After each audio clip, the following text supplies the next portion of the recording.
எபிசோடில் நம்ம நியூத்தோட ஹோட்டலுக்கு பார்த்திங்கன்னா 2-3 அடியாட்கள் வராங்க. வந்து பார்த்திங்கன்னா நைட்டு யாரும் இல்லாத நேரத்தில் அவங்களோட அந்த கிச்சன் ஏரியாவே பார்த்திங்கன்னா கேஸை ஆன் பண்ணி விட்டு அப்படி கொளுத்தி விட்டு போயிடுறாங்க. கேஸும் பார்த்திங்கன்னா வெடித்து ஹோட்டலே பார்த்திங்கன்னா இதாகிடுது. இன்னொரு சைடு வீட்டுக்கு வந்து பார்த்திங்கன்னா நம்ம நீத்தோட காலையும் அடித்து பார்த்திங்கன்னா உடச்சிட்டாங்க, இதை தப்பிச்சு போயிடுறாங்க. அதுக்கடுத்து மறுநாள் பார்த்திங்கன்னா இந்த விஷயம்லாம் நம்ம ரவிக்கு தெரிய வருது. இதை கேட்டோன்னே பார்த்திங்கன்னா செம கோவமாக பார்த்திங்கன்னா நேராக முத்து தான் இதெல்லாம் பண்ணியிருப்பாங்க. முத்து வந்து பார்த்திங்கன்னா காலரை பிடிச்சி அடிக்க போகிறாங்க. ஏன்டா இப்படிலாம் பண்ணுற அப்படிங்கிறாங்க. ஏன் இப்படி பண்ணுறேண்ணா, நீ பண்ணது எவ்வளோ பெரிய விஷயம், நீ ஏன்டா இப்படி பண்ண, நான் தான் நேற்று விஷயத்தை தலையிடாதா அப்படின்னு சொன்னேன், நீ ஏன்டா கேட்கல அப்படின்னு சொல்லி முத்து சொல்கிறாங்க. ரவி நீ என்ன சொல்கிறேன்னு எனக்கு ஒன்றும் புரியல, நான் என்ன பண்ணேன், நான் ஒன்றும் பண்ணலையே அப்படின்னு முத்து சொல்கிறாங்க. அப்போ பார்த்தீங்கன்னா மீனாவோ என்ன ரவி இதெல்லாம் உங்கள் அண்ணன் கலரே பிடிக்கிற எல்லாம் தப்பாக தெரியலையா, இல்லைங்க நீ இவன் அந்த மாதிரி ஒரு விஷயத்தை பண்ணிட்டாங்கிறாங்க. என்ன விஷயங்கிறாங்க. இது மாதிரி இவன் என்னையும் நீத்தையும் பிரிக்குங்கிற பேரில் அவங்க ஹோட்டலில் போய் அடித்து நொறுக்கி ஹோட்டலே கொளுத்தி விட்டான். அது மட்டும் இல்லாமல் இது மாதிரி நீத்தோட காலையை அடித்து உடச்சிருக்காங்கிறாங்க. அதை கேட்டோன்னே நம்ம முத்துக்கே ஷாக்கிங்காக இருக்குது. என்ன போய் ஏன்டா இந்த மாதிரிலாம் சொல்கிற, எனக்கு கோவம் இருந்துச்சு தான், ஆனால் இந்த மாதிரிலாம் பண்ண மாட்டாங்க. நான் போயிட்டு நான் நீத்துவை பார்த்துட்டு தாண்டா வந்தேன், நீத்து தான் எல்லா விஷயத்தையும் சொன்னாங்க, நீ தான் போயிட்டு மிரட்டிட்டு வந்தாயாமே, இது மாதிரி நீ ரவியை விட்டு போயிடு, இல்லைனா ஒன்று நான் சும்மா விட மாட்டேன், ஹோட்டல்லாம் இருக்காதுன்ட்டு, அதனால் நீ பண்ணுன்னு ப்ரூவ் ஆகிடுச்சுடா அப்படிங்கிறேன்.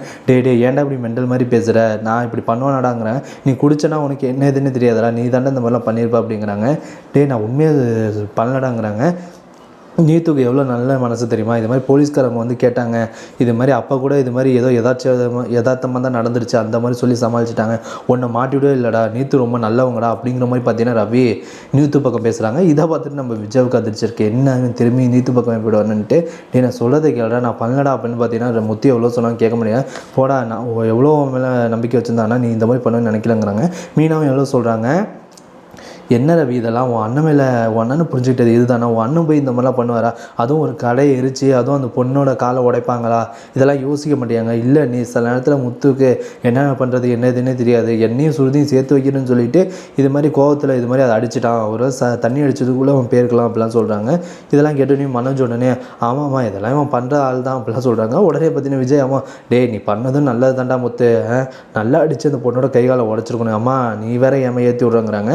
அப்போ அண்ணாமலையும் அப்பா ரொம்ப நாள் நின்றுட்டு இருந்த அண்ணாமலையும் இல்லை கொஞ்சம் பொறுமையாக இருங்க, முத்து இந்த மாதிரிலாம் பண்ணியிருக்க மாட்டார் ரவி, நீ ஏன் அவன் மேலே இப்படி சொல்கிறாங்க, இல்லைப்பா அப்படிலாம் சொல்லிவிட்டு அப்போ பார்த்தீங்கன்னா ஹாஸ்பிட்டலேருந்து கால் வருது, ஒரு சின்ன சர்ஜரி பண்ணணும், நீத்துக்கு நீங்கள் வரீங்களாங்கிறேன், நான் வரேன் அப்படின்னு சொல்லிட்டு பார்த்தீங்கன்னா போகிறாங்க.